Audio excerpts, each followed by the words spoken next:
আজি জেঠাইহঁতৰ খেতি উঠা, গতিকে মই ৰান্ধনী হিচাপে নিমন্ত্ৰণ ভাগ পাই মই পুৱা শুই উঠিয়ে তেওঁলোকৰ ঘৰলৈ আহিলোঁ। আহি দেখিলোঁ যে মই বোলে পথাৰলৈ প্ৰথমে চাহটো দি আহিবগৈ লাগে, তাৰপিছতে হেনো ৰান্ধনী কামত লাগি যাব লাগিব।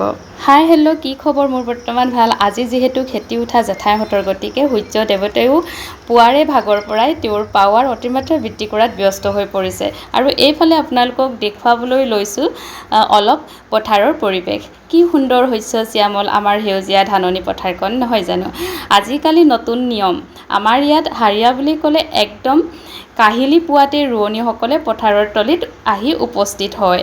কাৰণ অতিমাত্ৰা ৰ'দ আৰু গৰমত যিহেতু সকলো মানুহে কাম কৰিব নোৱাৰে, গতিকে আমাৰ গাঁৱত ৰোৱনী তোলনীসকলে পুৱা 4 বজাৰ পৰা আপোনাৰ 9 বা 10 বজালৈকে পথাৰত কাম কৰা দেখিবলৈ পোৱা গৈছে। কিন্তু এইটো এটা খুব সুন্দৰ পদ্ধতি। আমাৰ ৰোৱনী তোলনীসকলক চেলুট দিছোঁ। তেওঁলোকে ইমান এটি সুন্দৰ প্ৰচেষ্টা হাতত তুলি লোৱা বাবে। যিহেতু এনেকুৱা ধৰণে যদি আমি কাম কৰোঁ তেন্তে কাৰো কষ্ট অনুভৱ নহ'ব, নহয় জানো? আৰু এইফালে ৰোৱনীসকলে বহিলেই চাহ খাবলৈ। যিহেতু 4 বজাৰ পৰাই ভূঁই ৰুই আছে আৰু বৰ্তমান মই আনিছোঁ চাহ 6:30 বজাত। চাহৰ লগত খাবলৈ জহা চাউলৰ পিঠাগুড়ি চেনি মিহলাই কলপাতত দি টোপোলা টোপোলা কৰি সিজাই প্ৰত্যেকৰ বাবে 4টা পৰাকৈ লৈ আহিছিলে ৰোৱনীসকলৰ বাবে বৌয়ে। পুৱাই আহোঁতেই লৈ আহিছিলে, মই অকল চাহৰ কেটলিটোহে লৈ আহিলোঁ।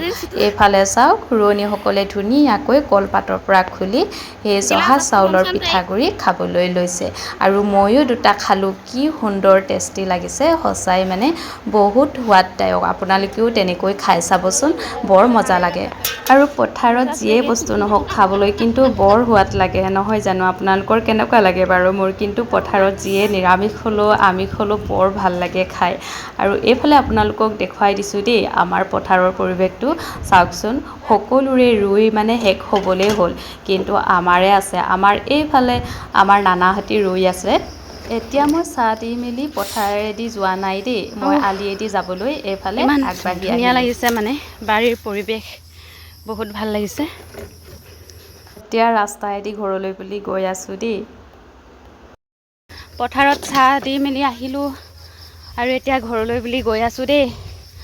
আৰু আকৌ দেখুৱাম আপোনালোকক, সেইদিনাখন যে দেখুৱাইছিলোঁ গাহৰি পোৱালিকেইটা, চাওকচোন আজি অকণমান ডাঙৰ হ'ল।